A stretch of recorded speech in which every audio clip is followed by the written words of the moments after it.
DGND News, always ready to move in the direction of truth. Please subscribe our channel to receive the latest news updates. कहीं भूस्खलन तो कहीं तेज चक्रवाती तूफान। ऐसा लग रहा है मानो पृथ्वी पर सारे संकट एक साथ ही आ गए हों। अब सौर्य तूफानों ने पृथ्वी को परेशान किया हुआ है। सूर्य में बने सनस्पॉट्स में लगातार विस्फोट हो रहे हैं और इसमें से एक के बाद एक सोलर फ्लेयर निकल रहे हैं। इस वजह से सौर तूफान पृथ्वी पर अपना असर दिखा रहे हैं, जिसका सबसे बड़ा उदाहरण यूरोपीय देशों में दिखने वाले ऑरोरा और अस्थायी रूप से होने वाले रेडियो ब्लैकआउट है। अब सवाल उठता है कि सोलर फ्लेयर क्या होता है।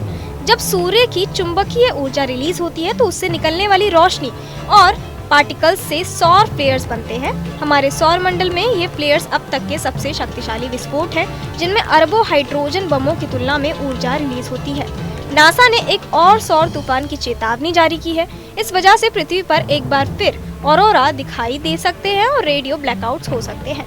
एक रिपोर्ट के मुताबिक 27 मई को सनस्पॉट AR3664 से एक सौर तूफान निकला।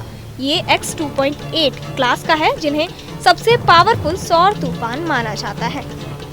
नासा सन एंड स्पेस के मुताबिक सूर्य से 29 मई 2024 को सुबह एक सौर तूफान उठा जो 10:37 पर ईस्टर्न टाइम जाने पर अपने चरम पर था। नासा ने सूर्य में उठे हुए भयंकर सोलर फ्लेयर की तस्वीर शेयर की। उनके मुताबिक इस माह की शुरुआत में जिस क्षेत्र से ऑरोरा निकली थी, ठीक वहां से सोलर फ्लेयर निकली है। हाल ही में 2 बार सोलर फ्लेयर की घटना दर्ज की गई।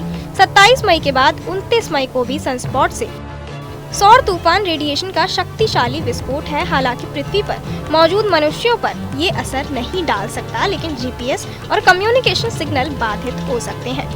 नासा के मुताबिक सूरज में बहुत बड़े विस्फोट के बाद एनर्जी, लाइट और हाई स्पीड पार्टिकल्स स्पेस में ट्रैवल कर रहे हैं और पृथ्वी उनके रास्ते में है। हालांकि इसका सीधा असर इंसानों पर नहीं होता, क्योंकि पृथ्वी का चुंबकीय क्षेत्र सौर तूफानों को ग्रह के अंदर एंट्री करने नहीं देता। सौर तूफान ज्यादा ताकतवर हो तो ये हमारे इलेक्ट्रिसिटी ग्रिडों को प्रभावित कर सकता है। लो अर्थ ऑर्बिट में तैनात सैटेलाइट्स को बर्बाद कर सकता है।